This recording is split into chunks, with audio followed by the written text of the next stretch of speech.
Okay, I'll just show you how to delete a mobile from the Bluetooth audio system in this 2010 Mini Cooper S. So from any screen, it's on the radio at the moment. See there, if you click the menu, you've got telephone. So click to select telephone. It's searching for paired devices, but you've got BT here. So if we press these buttons at the end for BT, you've got BT devices, delete. We want to delete. Delete Barry's iPhone. Yes.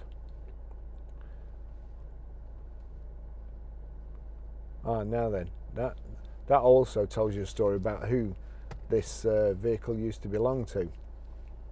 So I think we were on the right track before.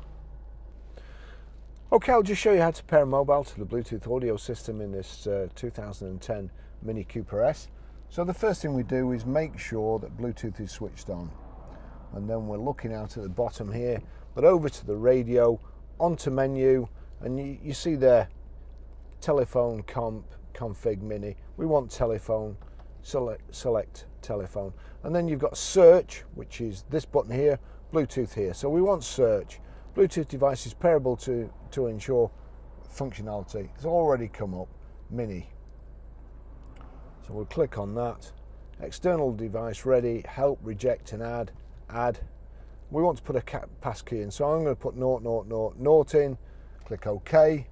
000, click pair, allow contacts and favorites to sync, allow, and that should be done. There you go, mini connected.